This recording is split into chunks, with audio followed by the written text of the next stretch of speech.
Welcome to the virtual roadshow online. I have got 5 of the best presenters in the fitness industry here. 4 of them are live, 1 of them is virtual. We're going to start today's session with Adrian Marks. We're going to then go on to Frank Furness. During our lunch break, an old friend of mine, actually a young old friend of mine, by the name of Sandy Kaufman. That's the lunch break, and then we're back with Justin Tamset. And then last but not least, Dr. Mark Slavin will be closing the day here. And again, you'll see the information from all of the sponsors later in the event. This first presenter, I started in this industry 38 years ago in Fort Lauderdale, Florida, when it was just beginning. And I first presented over here and started working in England in 89, 90. And I moved over in 94. But while I was still living in America, I had a client in the middle of England. And I was working with this project, and there was a young man that was the manager of a club called Buckton Marina. And for some reason, he stood out to me. And I saw some talent in this kid. And one thing led to another, then went on to found his own company. I'm pleased to introduce that same young man who is now the owner of Enjoy Marketing, who's going to share some information, extremely proud of what he's accomplished, and I think at the end of this session, again, you're going to learn a few things. Ladies and gentlemen, Adrian Marks of Enjoy Marketing.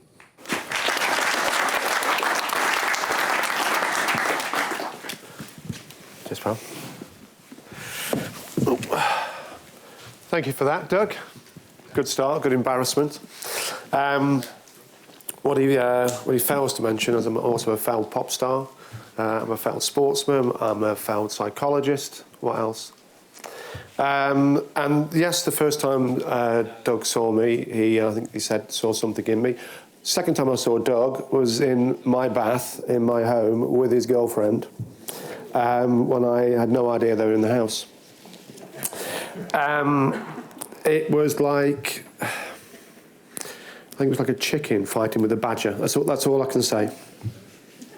Told you I'd get you back. Anyway, good morning. Hello, Manchester. How are we? Are we good? Fantastic. I'm going to shoot with my clicker, and that's not a euphemism, so bear with me. I'm not going to talk about me. I'm here to just talk about what we do and how we help businesses in the fitness industry, in all sorts of B2C businesses around the UK, Europe, and in the US. And over that time, I'm blending together my sort of sales background, my behavioural psychology background, and my sort of 20-odd years in marketing. As a business, we have a number of sort of strategies that we implement for people. And those strategies do have, most of the time, 99.9% of the time, some profound changes in the way they attract traffic to their stores, their clubs, to their websites, and also the way that they convert those into leads and sales, which is what I'm going to talk through today. I think the biggest thing is that ultimately traditional advertising is dying. It's been getting worse and worse over the years. There's the odd anomaly where somebody's finding radio is working and TV works and newspaper works, but predominantly now, traditional advertising is falling on its proverbial arse, really. But at the same time, the customer is now also in control of the process. And that has a major difference in how you need to interact and how you need to work with them. However, it's never been easier to build, scale, start, and grow a business, because it's never been easier to reach people. It's never been easier to work with people and to convince people how to interact with your brand, with your product, with your services. And what I've tried to do for this session is try and put that down into 5 steps, really, 5 game-changing principles that we use regularly to generate a huge return for clients, in all sorts of industries. We do fitness, we do hotels, we do cars, we do holiday homes, we do finance, And the strategies work anywhere, because the strategies are based around people, not around products and services. I'm going to talk through the whole process within the next sort of 45, 50 minutes. But ultimately, as a quick overview, the 5 stages really involve 3 things. They involve understanding how people do things, psychology. They're about understanding the strategies needed to make a difference to how you're currently operating. And thirdly, it's about trying to harness the right technology that's now available to automate a lot of the process. The first thing is that, and I'll come back to it in a bit, is the whole concept of selling why.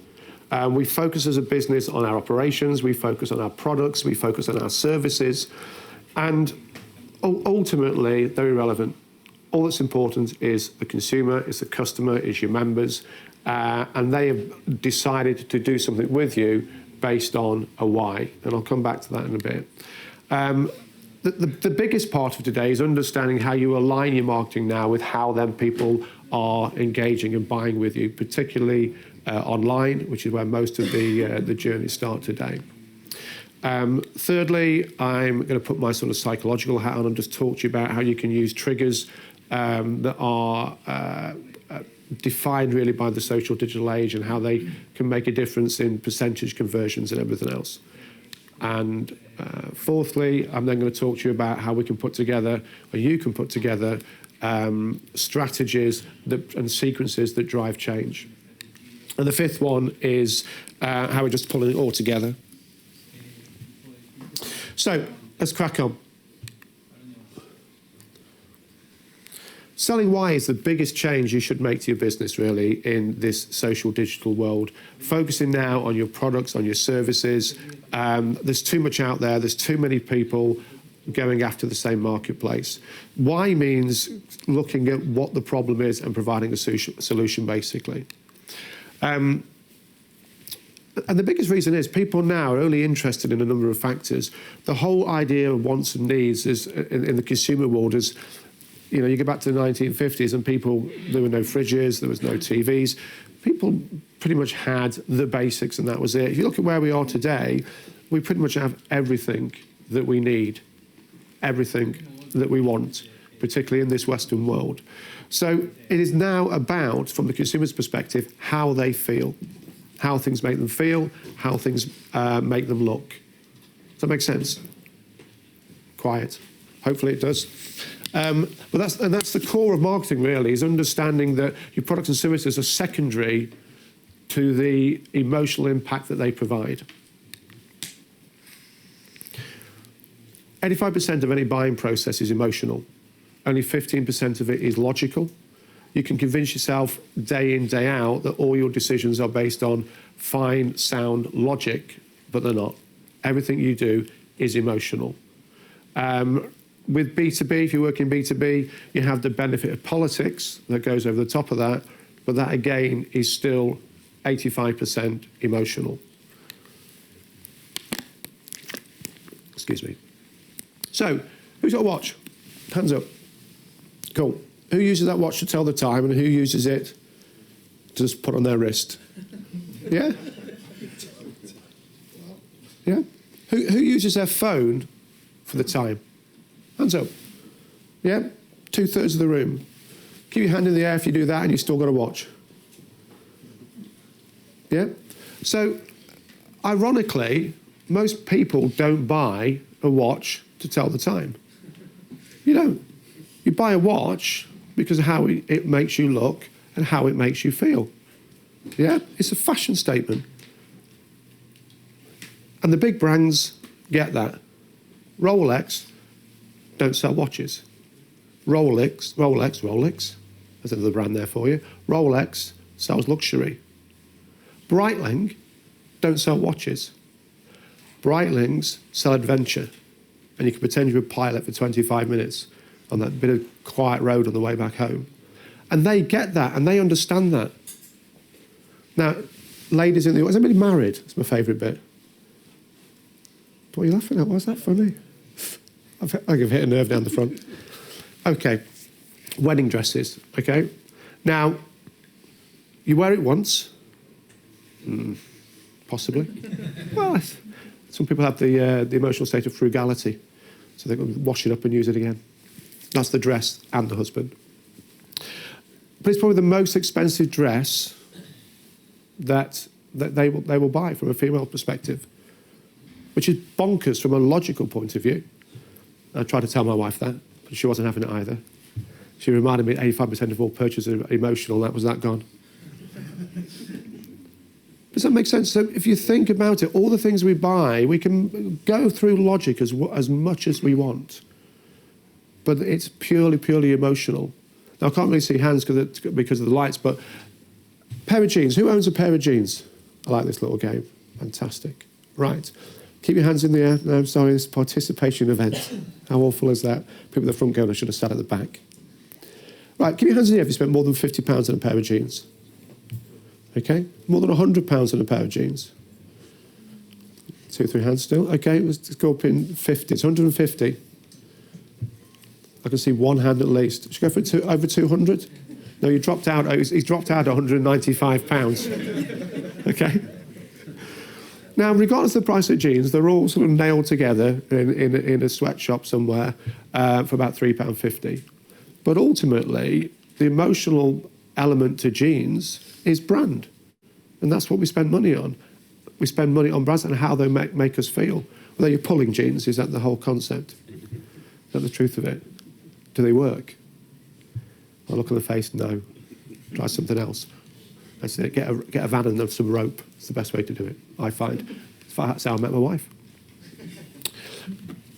Sorry, moving on. And not picking on ladies, but the average female has 32 pairs of shoes and one pair of feet. And that's worldwide. There are places where they don't have shoes. So in the Western world, it's probably 3 times that. It doesn't make any sense. It's not supposed to make sense. It's supposed to be emotional. They're shiny. They're shiny coloured things. They sort of stick them in the cupboard and line them up and look at them. It makes perfect sense. Makes perfect sense emotionally. And that's how people buy. If people bought logically, if you think about it, watch manufacturers will be out of business. I've got a watch factory, I don't need one. It tells the time. I have my daily pair of shoes, my Sunday best. I don't need any more shoes. Now, that's not an argument, men, that you will ever win, but it's a good one to try. So those examples, just to say, really, everything that we buy is emotional. The logic behind it is minimal. And most of the time, we justify our purchases with logic. And I'll go with them, I round up to £200, but the £200 pair of jeans, you will spend 10 minutes in the break logically explaining why they were worth £200 without a shadow of a doubt. Absolutely. And we all do the same.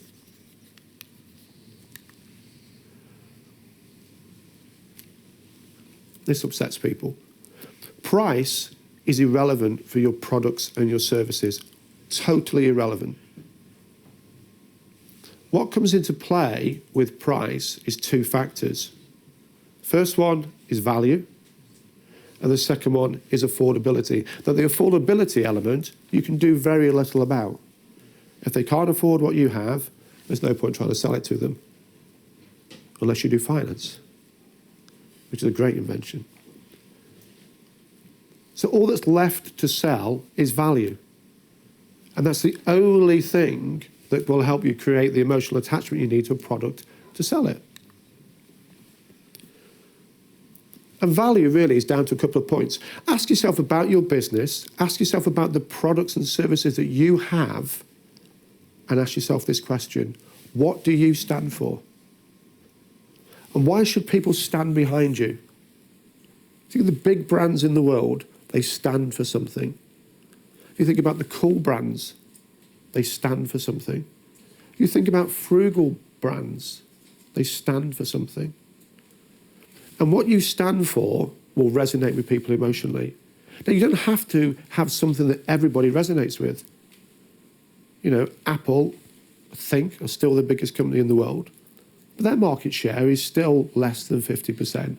Coca-Cola's share is less than 50%. These companies are massive. You know, some businesses make billions on 1% share on 2% share. But it's what you stand for that's important. What's more important, what do you stand against? Because there's nothing like getting a tribe going and getting a brand pulled together than saying, this is what we don't do. This is what we won't do. We do not believe in this. Myself, with my business, I'm a marketeer, but I hate fluffy marketing. I hate something that's got no ROI. I hate something that can't be tracked. Now, a lot of people and clients and businesses that I talk to don't get that. They're not interested in what I stand for or stand against. But those that get it, get it. And when people get it, all of a sudden, they want it. And when they want it, the emotion kicks in, and then price becomes irrelevant because you can put your prices up and up and up. Yes, there's competition. Yes, there's a game to be played there. But the bravest businesses go head to head, and this industry definitely, you know, there's a budget gym next door to another budget gym, and there's another one down the road. They have confidence in what they're doing and what they're offering, and they're going after the marketplace. And in terms of, just quickly on the budget market, and we talk about value, there's always a glass ceiling on value, and they smash through it, confusing the consumer to offer something at this price and getting all of that. Once you do something like that within your business, the emotional value and attachment to it is huge. Starbucks did it 20, 30 years ago.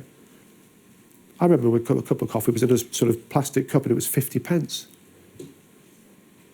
Now it's like £95 for a mochaccino with a little bit of dry milk, and can I have it skinny, please? And even the cup names are confusing because they realised they're not selling coffee.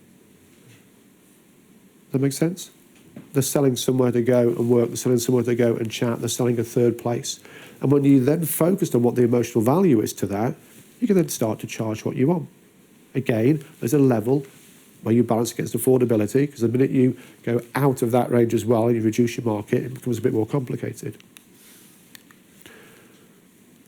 And the final thing about value is really straightforward. You're filling a gap. That is all you are doing. If you think about it, when you sell something or market something, there's A, there's C, and there's B, and B is the gap. And with the fitness industry, A is, I'm overweight. A is, I'm not happy with the way I look. A is, I'm not healthy.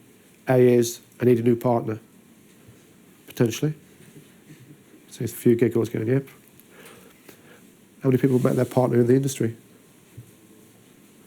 A. Okay? So there's a problem there. C is where they want to be. I want to be thin. I want to be healthy. I want to look good. I want to find a partner. I want to build muscle. That's C.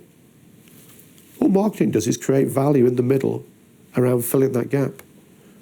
Same with anything. Marketing is part of the sales process. If you fill that gap with confidence, with trust, with enough value, then people buy. Years and years and years ago, I remember doing something like this, and I was talking to him about putting prices up. It was a fitness industry event, and talking about putting prices up. And then a guy sat in front of me going, I can't put my prices up. And I went, why? I can't. People won't pay it. And he was slightly rotund. He was huge. So I said to him, do you consider yourself slightly overweight? Risky strategy. And he went, why would you say that? No, he didn't. He said yes. And I said, I've got a solution for you, but it's going to take a bit of time and dedication, but it's going to cost you £99 a month. But I guarantee you, I don't know why I'm pointing at you, by the way. I'm really sorry about this. You're not rotund at all. I said, back to the story. So I said, it costs you £99 per month. Would you do it? And he went, yeah, well, of course I would. And I said, do you want to know what it is? And he said, what? I said, it's now your club because you're charging £99 a month. And he sort of sat on that. He didn't go to £99 a month. There's the affordability and all those elements that link in.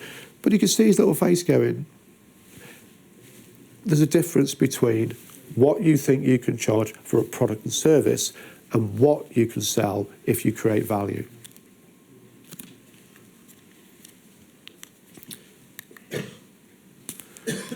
Game changer 2, step 2. this is probably the one thing that you can take away and really run through your business and have a look at and go, do we do this? And when all my sort of past experience converges together, like I say, failed rock star, hence the shoes, psychology, sales, marketing, understanding how people buy will change the way you interact with them and change the way you market to them forever. See? We're going to cut that out. In the final edit, that will get cut out. Oh no, we're live. No, staying in. That's a fact in the UK, that traditional media is 70% less effective than it was 6 years ago. And that's a benchmark from TGI, Target Group Index. And they get that by asking consumers, how do you respond to things and how do you see things? So that is an actual fact, although 42.5% of all stats are made up on the spot. Bit of delayed response, I like it, see? It's clever, it's clever. The biggest issue you've got is people are now looking at you way before you go looking at them. They're looking and searching and Googling and Facebooking and talking online about you way before they are even on your radar. And it's down to a number of things. Smartphones, it's down to tablets, broadband, 4G, 3G.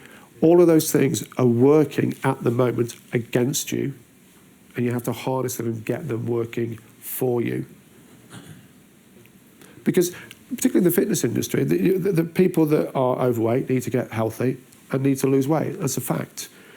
They can debate that themselves, but that is the fact. And there are times when they know that. It may be at 3 o'clock in the morning, watching a rerun of Friends, eating donuts, bit of jam dripping down the belly, and they go, I'm not happy, I've got to do something about this. And 10, 15, 20 years ago, all they did was feel sorry for themselves for 10 minutes, have another donut, and they felt fine until the morning. That's true. I used to be there. But now they don't. They'll pick up the tablet. They'll Google. They'll go on Facebook. They'll start talking to people. Facebook's my favourite one. Oh, I feel awful. And immediately 575 replies. What's the matter, hon? What's the matter, hon? What's the matter, hon? A lot of people call me hon. I don't know why. And then the conversation starts. So they are there and they are talking about what you offer and how they can get the gap filled way before you even know that they're there. And so the key is to understand that change process. And psychologically, people go through a change process, and pull all these up and I'll talk through them. There's another one, but I couldn't fit it on. When you do anything, psychologically, you change. When you're at the back and debating whether to walk in or stand until I've finished, you're looking at a change process. You're aware if you walk in, there's an issue, and you make a decision, and you decide what your preferences are. I'm going to go to the front, I'm going to go to the front, and you go and do it. When you buy, you go through the same process. You become aware there's a problem or you need a solution. You consider the preferences.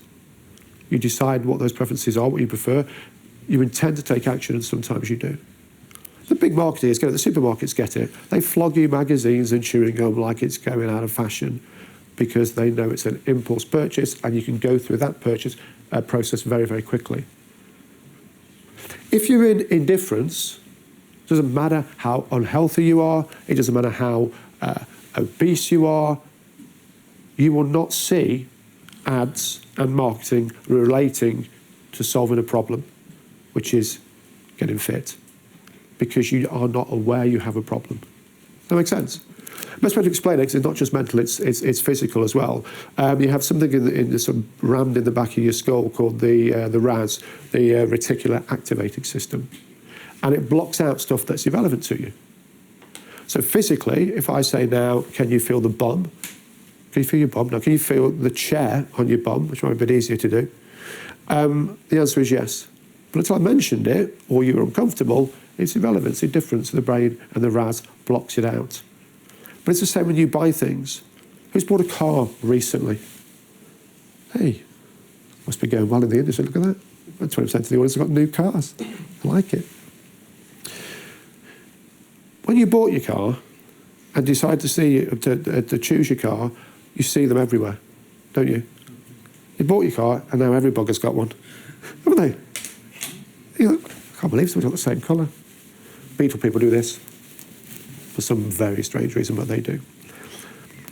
And that's how indifference works, that's how the RAS works to block that stuff out. So you cannot advertise to people who are in indifference, but that's irrelevant. But the minute they've come into awareness, the minute they're sat there late at night, eating another donut, feeling sorry for themselves, realising how old they're getting, sucking the stomach in, and they realise there's a problem, then they never go back. The least they are is aware of it, and then they sort of bounce up and down the whole process. Now, some people are self-motivated. Bang, go all the way through, make a decision, buy, do what they've got to do. Marketing helps the people that need a push, that need to be cajoled, that need to be taken through that process. So that's the sort of buying and change continuum and how that really works. But what's important is that traditional marketing used to do that. We wait for people to be ready to buy, we're sticking that in the newspaper, we're doing a bit of direct mail, we stick some in health club management, and we're away. But you're preaching to the converted. So you're just fighting for market share. And the reason traditional advertising struggles is nothing wrong with the medium, is that is now how the consumer takes control. That's why they're in control. They start, I'm not sure I can go backwards, let me go backwards. They start looking, searching, reading, watching in the awareness stage. But they're not yet aware they need you. They're only aware there's a problem. Does that make sense? So when you're selling your services, worked in the traditional phase, or your products worked in the traditional phase, because you're preaching to the converted, now the vast amount of people are looking for problem solvers. So when people are at that stage, your marketing and parts of your website and parts of your strategy for email, parts of your strategy for direct mail, banners, posters, flyers, and everything else you do on and offline has to try and encompass all of those stages, because you're now talking to people at different times in the process.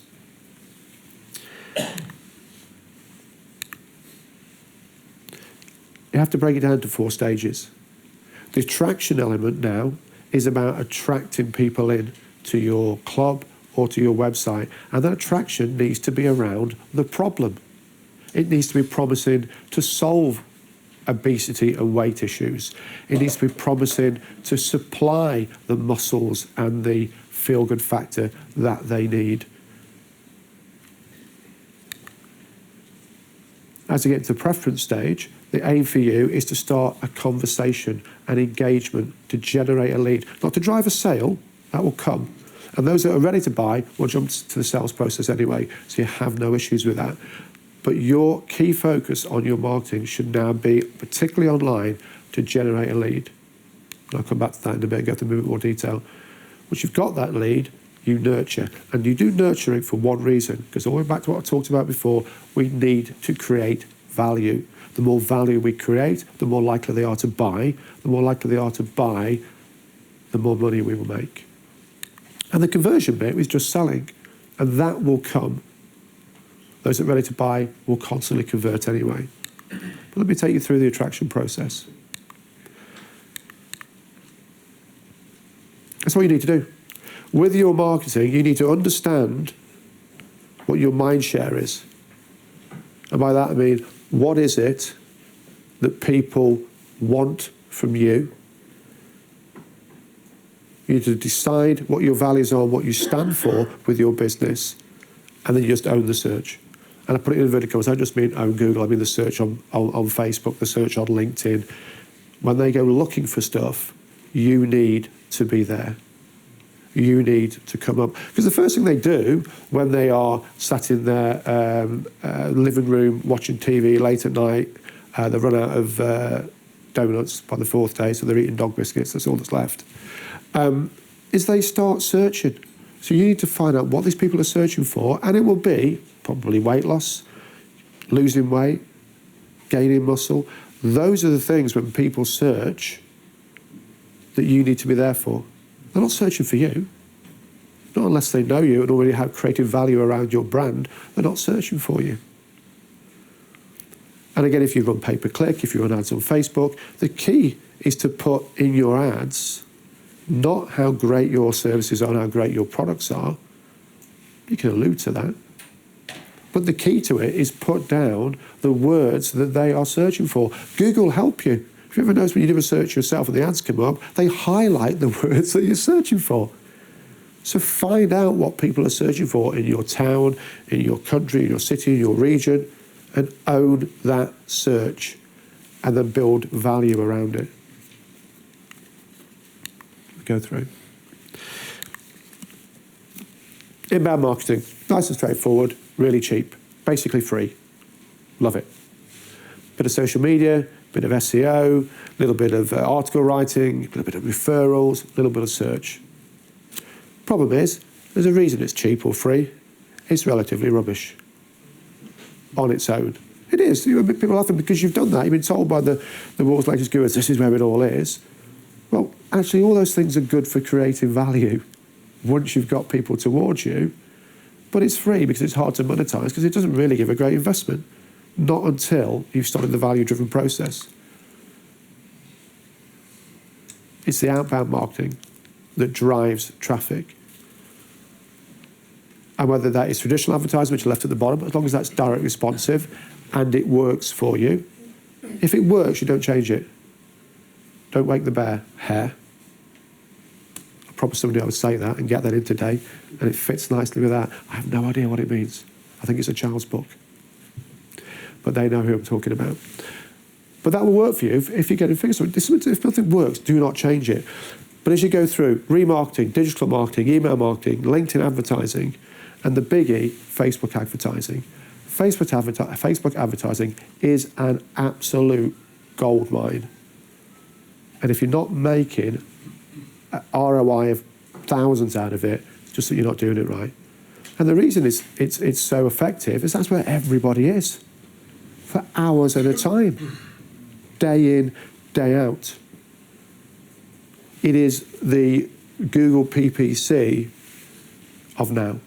10 years ago, you could literally make as much as you wanted just with PPC. Still works, but that's an ultimate gold mine for you. Now, you still need the basic stuff and the free stuff.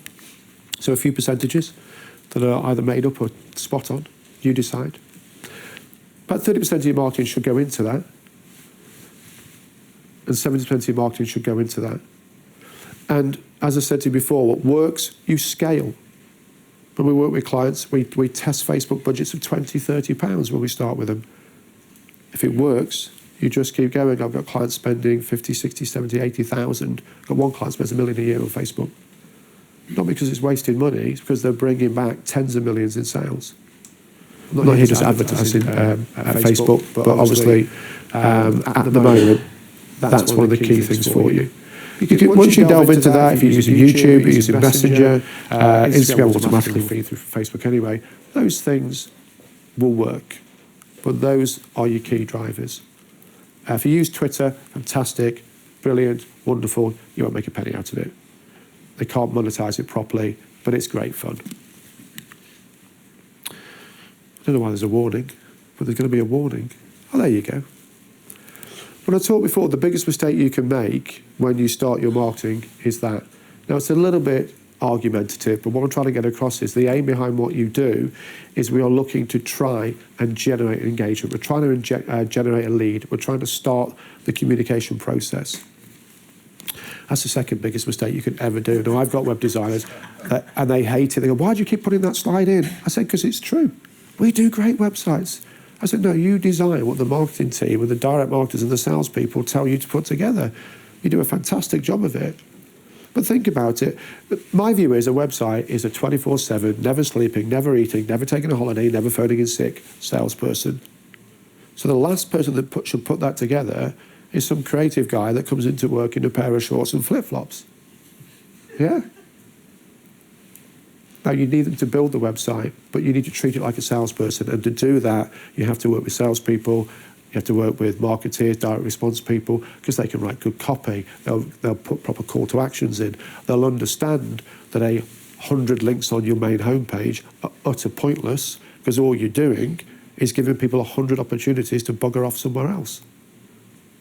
Does that make sense? If you think about your actual physical businesses, whether it's the club or the PT studio, even your B2C businesses, you don't walk into reception and have a choice of 100 doors. Yeah, you have somebody there taking information, guarding it, asking for some information. Your website and your online activity should be doing exactly the same.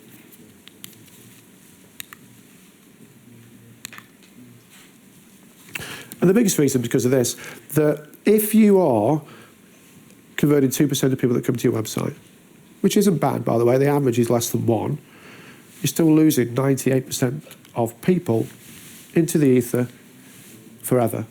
Panda fighting. Panda fighting is my little euphemism for this. Panda fighting. How many times you've gone to somebody's website, might be a competitor, it might be to do some shopping, it might be to go and search a gym about getting healthy, and for some reason within 10 minutes you're on YouTube watching pandas fighting. Yeah, it's not called the web for any other reason. There's a tangled mess of web pages. Even your own website, which you think is one entity, is just a load of pages bunged together. You understand it. To you, it's like a brochure. To you, it's like a book. But to the consumer, they go where they want. They read the last page and the first page and the middle page and half the paragraph on the second page. And that's confusing. So your website or landing pages or microsites are about getting them to do what you want them to do. Ask yourself this question: what's the one thing, apart from buying, because buying won't happen immediately, you want them to do when they visit a web page or your home page or a specific page? And whatever that answer is, then make sure that is either all they can do, or you are driving them to make sure most people do it. You go back to your websites tonight and go, oh, look at that, about us. That's my favourite, about us. Yeah? Blog. Why do you want to drive somebody off to read your blog when you know within 5 minutes they're going to get watching pandas? I'll send you the link to the pandas, you'll love it.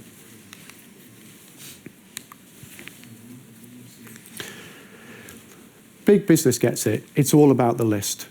And that's why generating a lead instead of trying to drive a sell initially is important to you.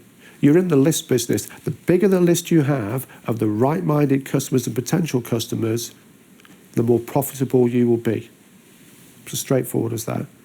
It is like shooting fish in a barrel. The fitness industry is like shooting fish in a barrel, really. You've got a 10-minute drive time for a club. It's unbelievably easy. And this is how you generate a lead. We call it freemium. It's not our word, but we call it freemium. And it will 10x the amount of leads that you get for your business without a shadow of a doubt. Because, I'm putting aside the rope and the van, who ever got married on the first date? No one.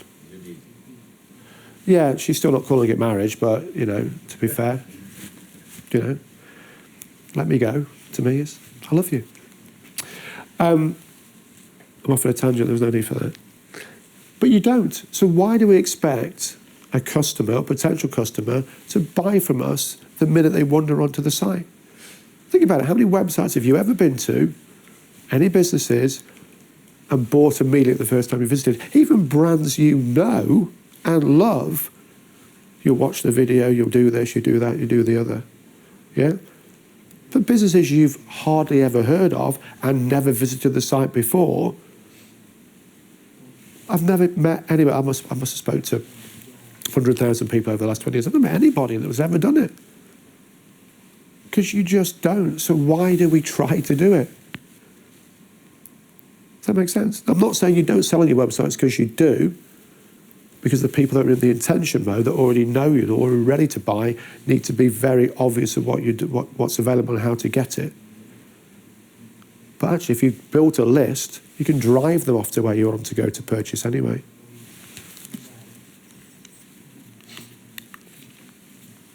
A few examples. Take the names out to protect the guilty. It's the end figure that's important. By adopting a lead generative model, we have gone from 3-point-something% of inquiries, visitors becoming a lead, becoming an inquiry, to 37%. But that really is attract, generate, nurture, convert. in the very instant, or it's attract, generate. Nurturing comes slowly, comes after. And that's just an independent club. So I've gone from a chain to a club.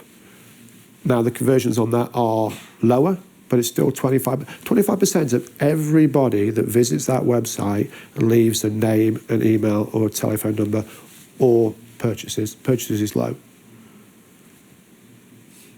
And it's simple. It's very, very easy to do. You just tell them what they want to know, and then you tell them what they need to do. And I talked about nurture, and the beauty of nurture is the second biggest game changer with the freemium model, because for those in finance, it's like compound interest. We call it compound selling, because what it allows you to do, you generate a lead, you give something for free. And when I say you give your products and services away for free, I don't mean your bread and butter, but there's things that you can give away for free. If you've got a club, it's a free pass. If you're a PT studio, it's probably a free session. If it's B2C, it might be some video content. It might be a business ebook or something like that. It might be attending a seminar. It might be a free consultation. Could be anything like that. But that's what drives the engagement. But like I say, it's compound effect, because once you've got that lead, those that would have bought will buy anyway in that day, week or month. But if you've increased the amount of people you get from a website from 100 a month to 1,000, and you would have sold 10, you're still going to sell your 10, but you've now got 900 other leads to nurture. And the beauty of nurture, it allows you to create value, because you know why they're there, you know what they want, you know you're filling that gap. You just go over and over again and do it. And those 900, some will convert. If only 10 out of 900 convert, you have doubled your sales. 10 plus the 10 from that month's investment. The following month, you do the same. It happens again. But you've also got the 890 from the previous month who you're still nurturing. So over time, it is like with compound interest, when you have savings, the real money is in the interest. And with marketing, the real money is in the inquiries you generate down the line. Does that make sense? I get a bit carried away. And conversion, which I'll come back to as well.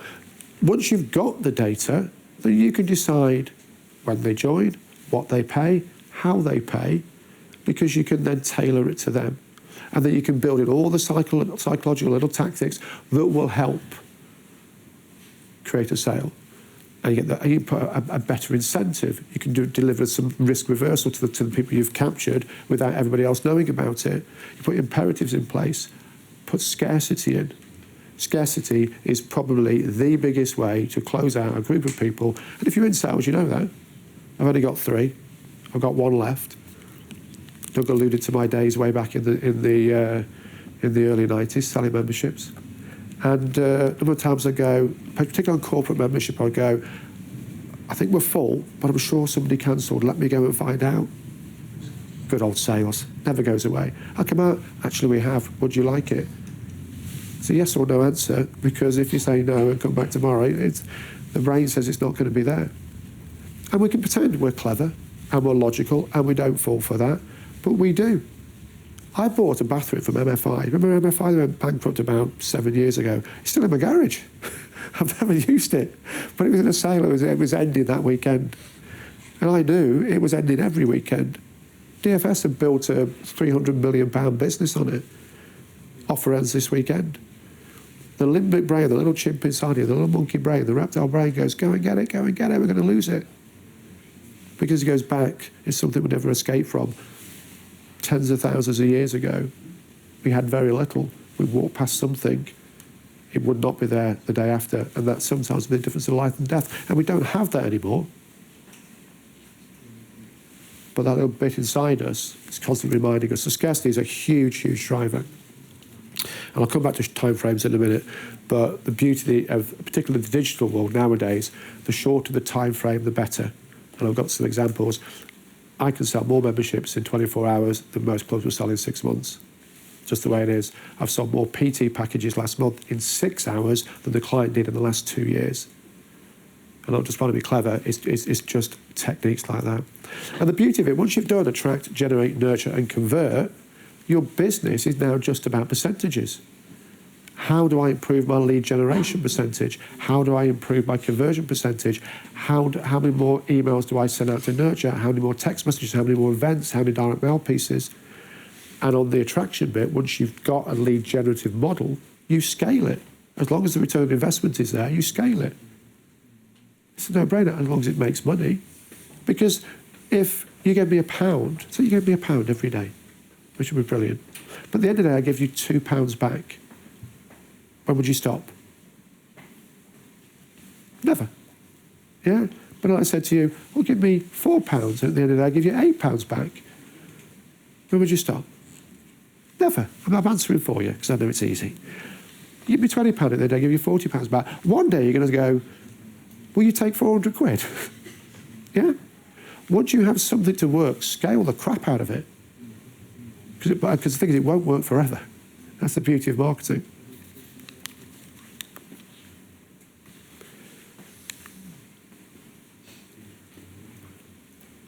First thing to do when you get back, as well as analyse the traffic you get to your website, you might not need any more. You might not need any more at all. I was actually down with a private clinic in St John's Wood, talking to a team of surgeons. We need to do more marketing. We've read all about you. We need to do this, we need to do that. I said, how many people do you get to your website a month? We don't know. Let's have a look. 4,500. This is a small private clinic in St John's Wood. I said, you don't need any more leads. You don't need any more leads at all. You just need to convert the people visiting your website. And that's what we did. And we went from 17 inquiries the month before to 200 in a week. Now again, they need nurture and sell, and they're not going to convert to sell straight away. But sometimes you don't even need more traffic. You just need to apply the strategies. Right, I'm going to run through these. Psychology plays a massive part online because you can be who you want to be. You can create what you want. Facebook's brilliant, yeah? I look at my daughter's friends. I look at them on Facebook and I go, oh, yeah. I then drop her off at their houses and something comes out and I go, who's that? Oh, that's Shelley. That's not Shelley. That looks like 3 of Shelley. Yeah?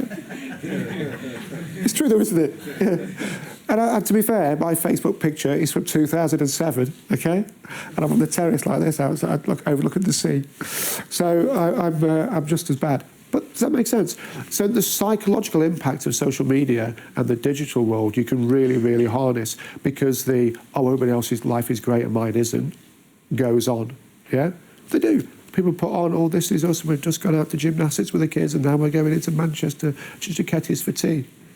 And I'm thinking, you were rowing this morning, I saw you've thrown his clothes out the window.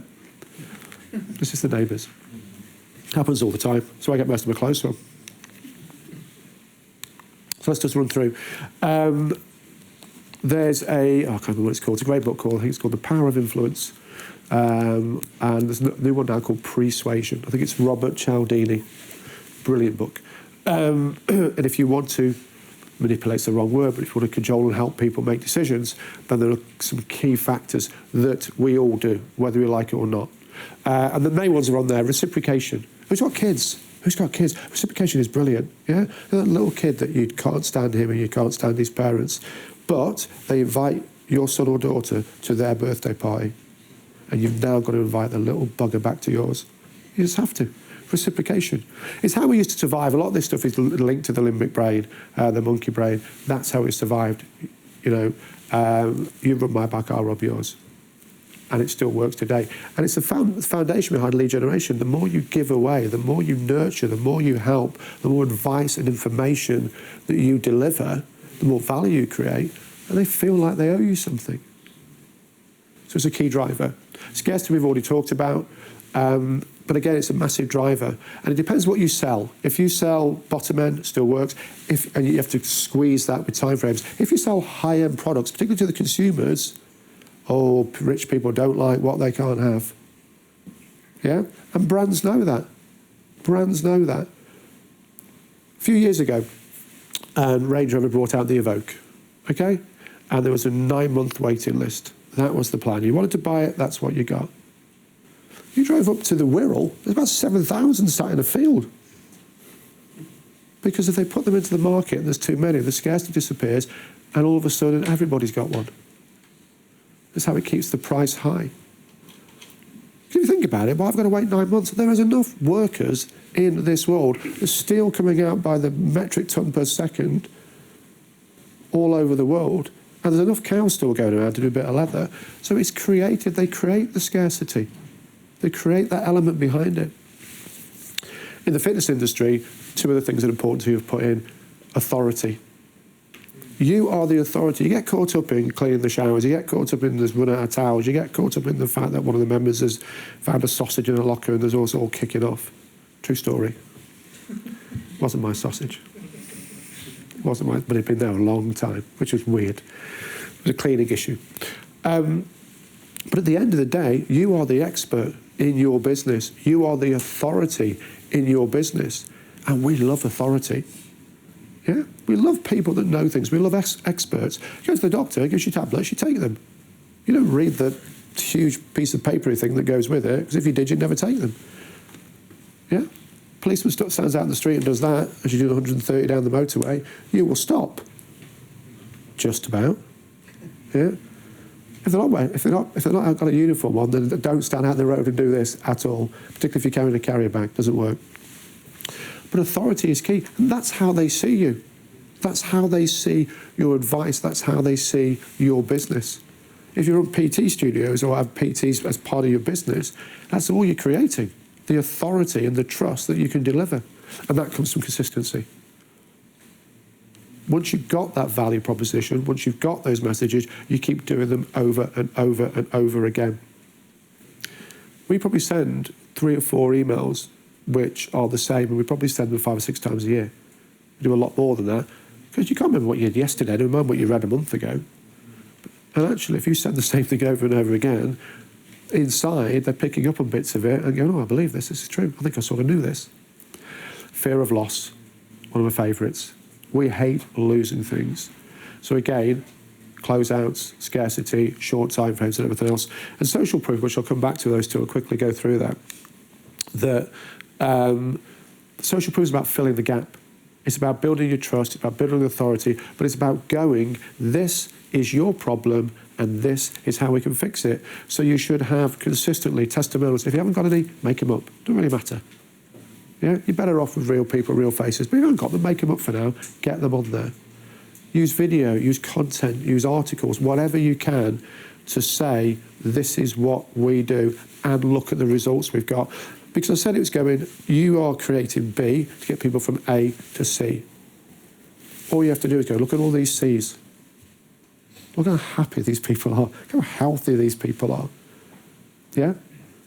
Now, you use pretty people in your advertising and slim and thin and healthy and fit. That's great. But actually, show people an A, show people a B. You see this in a lot of the slimming businesses that they have. Here's Johnny and he's huge, and here's Johnny and he's thin. Here's Mary and she's even huger, and here's Mary now, and look at her. Because they understand that social proofing, it allows people to go, you can solve this gap and remove it for me and get me to where I want to be. Does that make sense? We've done scarcity. This is the best one. Once you've got that data, once you've filled your funnel, once you've worked on the percentages, it's now a game. And that game is just making money and closing people out over and over again. Because of the buying continuum, the way we react to things, we like sequences, and we go through sequences in everything we do. It's the indifference, awareness, consideration, preference, intention, and action again. And if you can build that into your marketing, it's phenomenal. Now, the traditional sales model is you come to the website, you buy. Yeah, you walk into the store, you buy. But that tends to be the end of the process, and you have a much smaller number of people to work with. If you build a lead generative model, the first thing you are going to do is get 10 times your inquiries. What you immediately do is liquidate, what we call liquidate the offer. So if you go and if you think, well, I don't want to lose out on people that are going to buy, okay, we'll say to them, would you like this for free? Would you like this as a discount? Would you like this as an incentive? Fill my details in, submit. Fantastic. Now you can use that to buy. So you liquidate the offer immediately. We run Facebook campaigns for people where we drive lead generation, and the liquidation of the offer, i.e. now buy, pays for the campaign and some, and we still have all the leads to work with. So that's what it allows you to do. It gets better all the way through. It allows you to nurture, as I talked about, and the more you nurture, the more they spend, and the more likely they are to spend at a higher price. I'm going to go through some of these elements. Closed selling is where you've got the group, and only that group gets an offer. And ascension selling, what's going on? A bit of music in the background. And ascension selling is simply this. Probably about 85% of your customers are happy paying you what they're paying you. About 14%, 13% will pay 20, 30% more if you can package it well enough. Whether that's PTs, whether that's additional services, additional products. There is 1% or 2% of people who will pay you whatever you want. Whatever you want. If there's enough value behind it, they want it that much, you can create products that they need. I've potentially got a client in Canada who wants me to ship my business out there. No. And he just keeps offering more and more and more money. I'm going to move one day. It's just going to happen. I can't just go and say no. And it's just desperate to happen. It's a big business. It's desperate for it to happen. But you'll have 1% of your business that does that. I was working with a spa last year over in Northumberland, and they got a huge amount of wealth in the area. We created a pickup service. She had a Rolls Royce within the business. So we went to pick people up for their spa treatments. Yeah, 500 quid a month.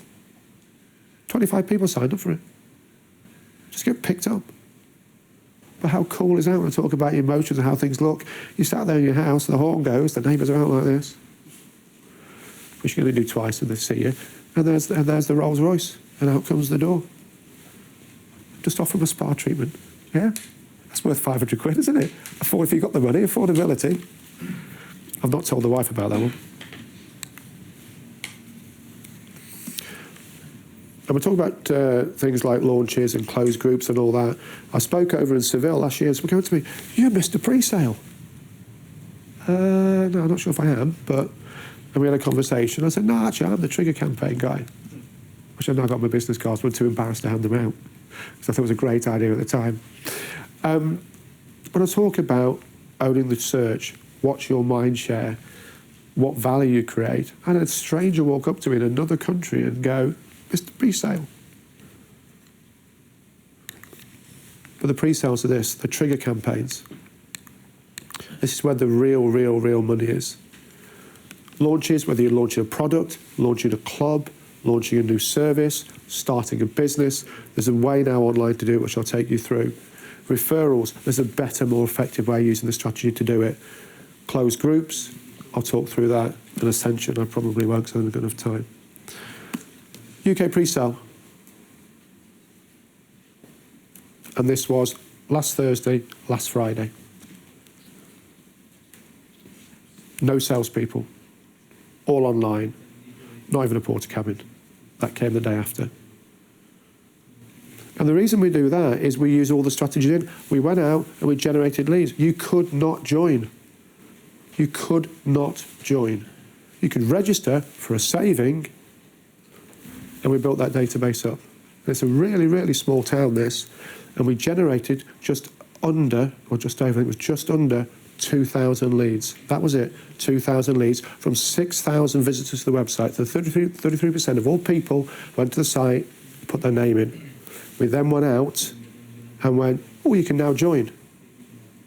You've got until midnight tomorrow." That's it. Scarcity, fear of loss. And with social proofing, what we're now doing is every time they join, they're encouraged to share the fact. So the feeds around the area are filling up with people. Fear of loss, social proofing, scarcity. We sold 367 in the first 40 minutes. Because again, without going deep into psychology, we either do it at the end or we do it at the middle. Do it at the end or we do it at the beginning. We do very little in the middle. A couple of other examples. I'm not just trying to be clever here, I'm just trying to show you how this will work. That's in France. That's in France. Where the word for register and join is the frickin' same. Which we found out halfway through. So even with language barriers, it makes no difference. And this was a tiny, tiny town in northwest France.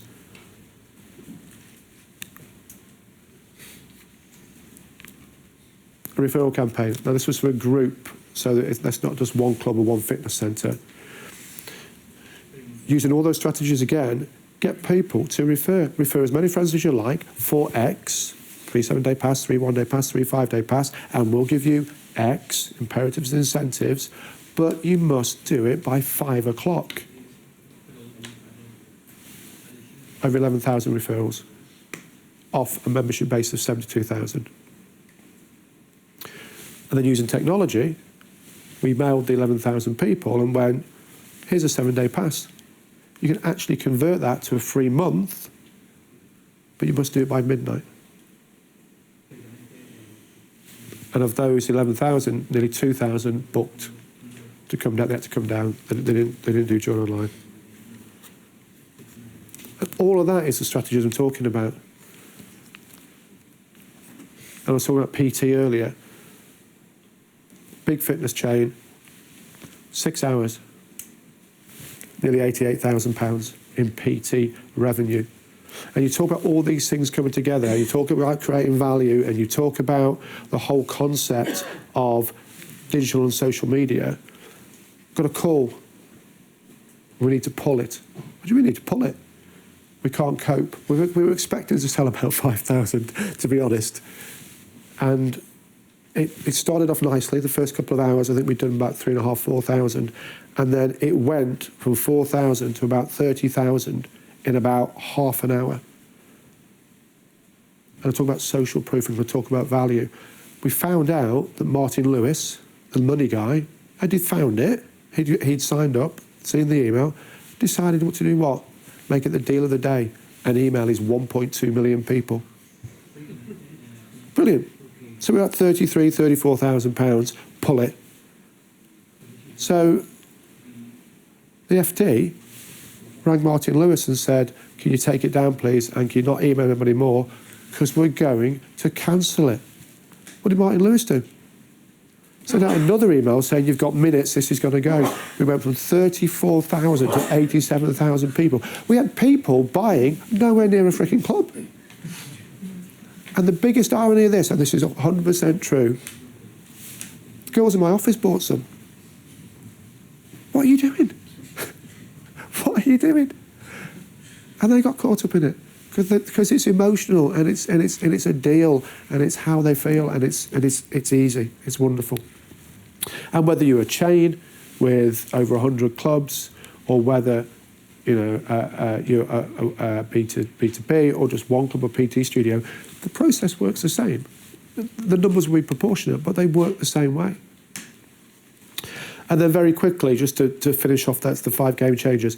If you're running Twitter and Facebook and your website and microsites and everything else, decide on a single platform. Decide where everybody goes. Decide where they go. Do you drive them to your website from Facebook and Twitter? Do you drive them to Facebook? Do you drive them to Twitter? Decide on what that single platform is. Facebook now should start to act as your website, because you can now data capture within Facebook. You don't have to leave anymore. We've seen an increase of 900% just by the new in-app concept within Facebook now. You don't leave it. Sign up, get this today, bang, bang, bang. You don't even get taken off to a landing page. You fill it all in. Facebook now works with most email marketing systems. There's a little tool called Zapier or Zapier, which will then drag your lead across to your email system without you doing anything. We'll just decide on that platform. If you are B2B, it's probably your website. If you're B2C, it's probably Facebook. And we're nearly there. Last 5 minutes. Key to all this is leverage. Leverage is the one thing that will allow your business and you to scale. Because all the profit's in the back end. It's not the first time they buy. It's not when they first give you a lead. It's what they are worth to you down the line. It's how many times you can get them to buy over and over and over again. If you've got a club business based on membership, then you've by default got that. Most businesses don't. They have one purchase and they have to sell them again. So if you're a monthly subscription, or sorry, an annual subscription or an annual monthly membership, then that's pretty much nailed. But if you don't, then look at how you then could create that profit. And the reason behind it is it allows you to sell them to customers and clients, sell them the same things more often, sell them additional products and services, and upgrade them to higher price services. That's what your list and lead generative model will allow you to do more and more of. But my favourite one is this one. You sell them more things that they have no freaking idea that they even want. And the best example is, who's got an iPad? Yeah? When you bought your iPhone, you never heard of the iPad. If they hadn't got your data and known anything about you, the value of the brand, they can sell you things you don't need. And while you're on Apple, we talk about lead generation and the model that most of the internet is free. Facebook's free for 99% of people. The rest of us pay £27 billion a quarter. Google is free, apart from those that contribute to the 125 billion, I think, that they now turn over. And the beauty of Apple, do you know the most successful marketing tool Apple has ever introduced? Any ideas? iTunes. And it's free. But guess what? They need your name, they need your email, they need your credit card. Oh, I need your thumbprint. Where's that going?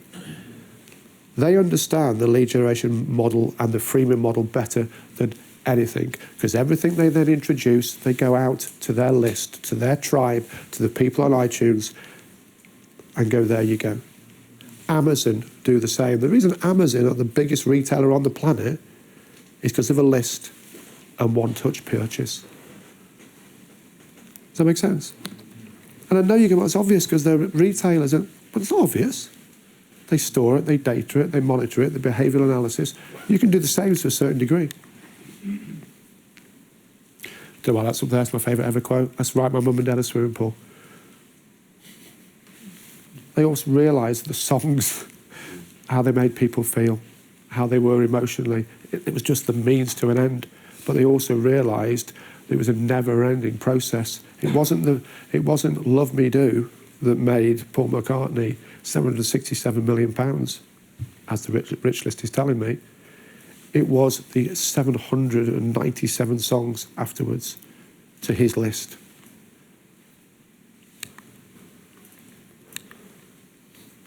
And a few examples. These aren't all our clients, by the way. But Sky sent 32 million direct mail pieces. Who's on Sky? Anybody on Sky? Who's ever read that freaking magazine that comes through the post? Yeah? Do you know they are the biggest magazine publisher in the UK? 9 million copies of the magazine. You forget GQ and, is it Bella? Not your name, the magazine. I've seen it lying around somewhere. Might be showing my age. It might have been out of circulation since 1983, but they're the biggest publisher. Why do they send it? We don't read it. Because we're on the list, the reminders we're on the list, and they're nurturing us and reminding us what we're paying for. I'm not condoning telesales calls. I don't think I have any clients who do telesales calls, but they do 60 million a year. And it obviously works, otherwise they wouldn't do it. But it's to a list. EasyJet got 71% of its sales last year from its database. Who gets the EasyJet email every Friday? Yeah? If they miss a Friday, sales drop. And this is the biggest one, really, from a lead generation perspective. McDonald's. 17 million leads or inquiries or potential customers or existing customers they're generated with their Monopoly game. Because you have to go online and check to see what freemium product you might have won. And to do that, they swap it for your information.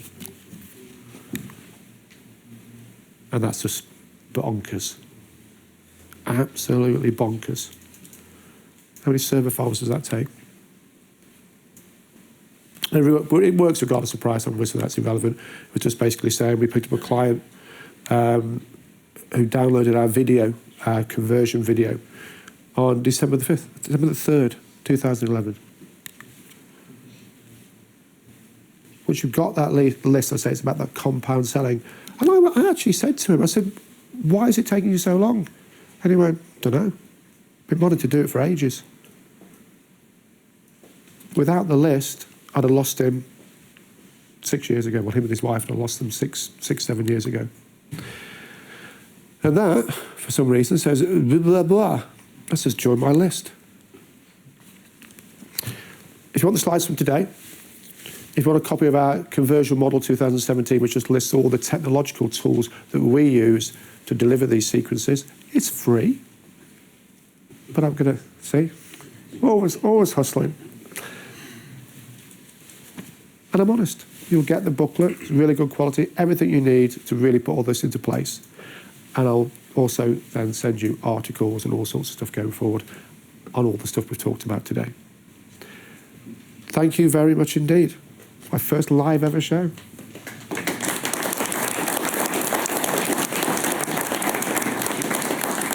Thank you. Let's turn on the mic here. Thank you, Adrian. My pleasure. You look like you should be on TV.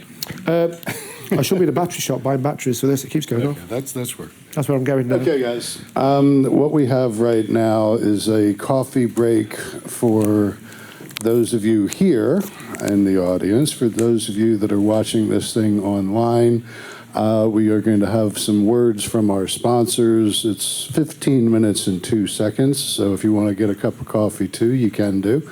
But you will be getting the video back in a download format.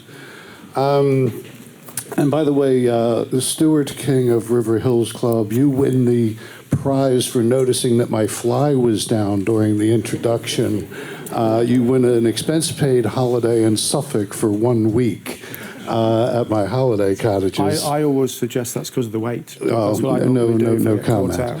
Well, it's just who's paying attention. That was the test. So, Stuart, you've won. Anyway, again, break time. Roll over to the sponsors, and thank you again, Adrian. He will be back at the end. We'll take some Q&A at the end of the day. Okay, guys, roll the promos.